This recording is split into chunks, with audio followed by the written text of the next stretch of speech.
I want to start by arguing that at this particular moment, the world is witnessing that the Western domination is continuously being challenged.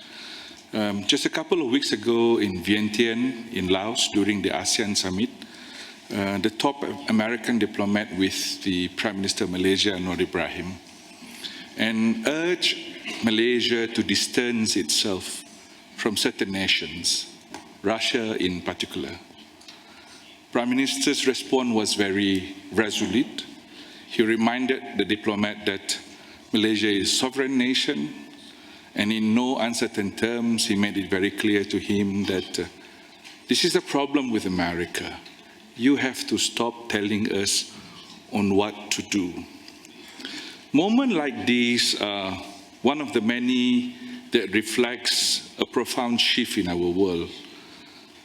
In 2019, Gambia, on behalf of 57 OIC member countries, filed a case before the International Court of Justice against Myanmar for its failure to stop the atrocities towards the Rohingyas.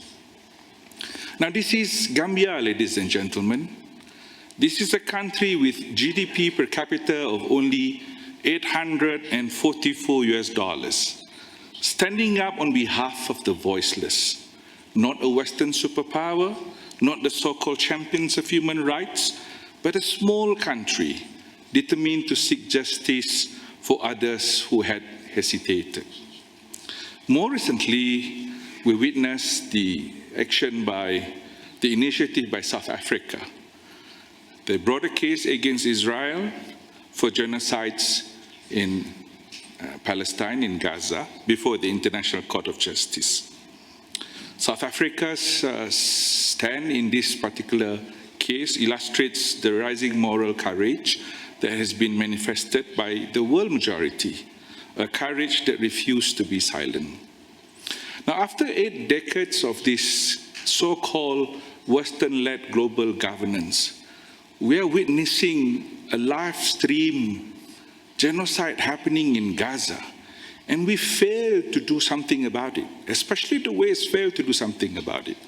I was in Washington, in New York, very recently. We had a very, a constructive meeting with the Americans, and we made it very clear to them that the key is in your hand. You have the power to resolve this. No one else has leverage over Israel. But look, what has happened is that America has been part of this genocide. They have been supplying weapons, they have been encouraging it, they have not been able to stop this genocide from happening. I think it is time for us, the global majority, to take a leadership position. We are the largest stakeholders in the future of this planet. We are almost 90% of the global population. We are non-Western, non-white, non-colonials. We are no longer the spectators of global events. Across Latin America, Africa, Asia, we are stepping forward. We are acting independently from the West in the ways that were once unthinkable, reclaiming our voice and our agency. Consider the Belt and Road Initiative that was mooted by China a couple of years ago. When China first mooted the idea, presented it to the global community, the most powerful country in the world launched a campaign to dissuade a country like Malaysia and many others not to participate. But yet, 140 countries saw the future in this vision and chose to be part of it. And more recently, 124 countries voted in favor of the United Nations resolution demanding that Israel comply with international law, cease its settlement activities, and withdraw from the occupied territory. The United States voted against it. Many of its Western allies abstained. They chose silence in the face of justice. They were unwilling to stand up for international law and for Palestinian freedom. Now, given these dynamics, I think it's time for us to retire the term Global South. Since the dawn of the Western-dominated order, we have been subjected to many levels. We used to be called underdeveloped, then they categorize us into the first world, second world, and third world country. This reflects the potentials, this failed to reflect the true potentials of a country like Malaysia, for example, a country like Indonesia, a country like Philippines, for example. How can you lump these ASEAN countries into just a term of global south when we are one of the most energized economy globally, when we are providing leaderships in terms of growth, in terms of technological innovation, in terms of energy transition, in terms of even globalization, you know? I think it's time for us to abandon this categorization that no longer serves us. It is time that we embrace a new term. I do not know whether we should call ourselves a global majority, a world majority, whatever, you know. I think this term is the new term is very important to serve as a reminder to the Western world that we are not minority. We do not want to be defined by the Western standards. We are a sovereign people. We are the center of our own lives. We are not Southern. We are not underdeveloped. We are not less civilized. And our values are not inferior to Western values. Now, please not be mistaken that this is not a rhetoric anti-West. We are not. Malaysia is a very friendly country. We have a policy of 1 million friends, enemies to none. But I think it is very important for the voice of the world majority to be respected and to be heard. Look at the recent events that is happening globally.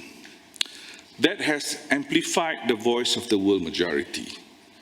In COP27 in 2022, the Barbados Prime Minister introduced the Bridgetown Initiative, a very transformative plan to reshape global finance and provide better support to nations vulnerable to climate change. In September 2022, at the G20 summit, the African Union secured a permanent seat, amplifying the voice of a vast region often silent. And when India, a member of Quad, was expected to isolate Russia, it instead deepened economic relations with Russia, showing our alliances are now based on our own interests, not the interests of the West. The Shanghai Cooperation Organization has continuously been invited by the chair of ASEAN and is regular in the ASEAN summit. Today, BRIC countries are contributing to more than 35% of the global GDP, and its membership is growing dramatically, while G7 membership remains stagnant.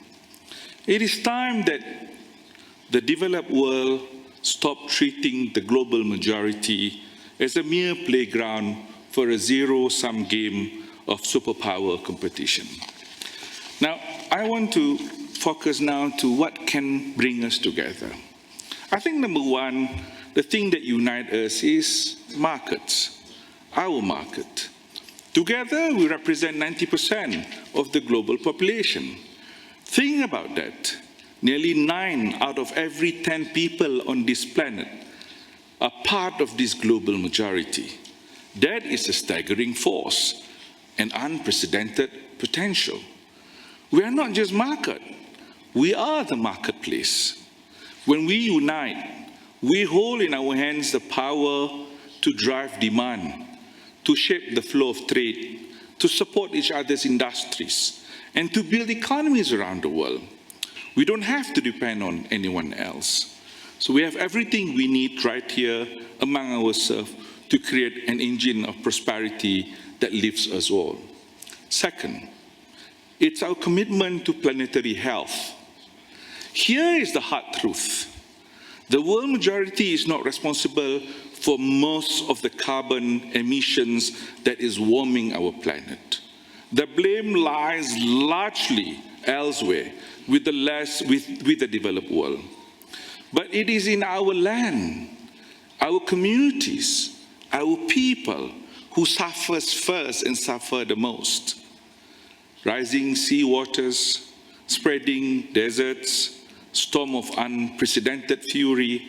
We live these consequences every day, ladies and gentlemen.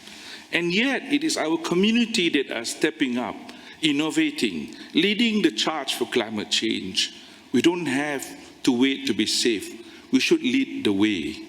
It is in our best interest to protect the planet. It is not for others to help us. It is really about helping our own survival. And the last one, I think we need new political project.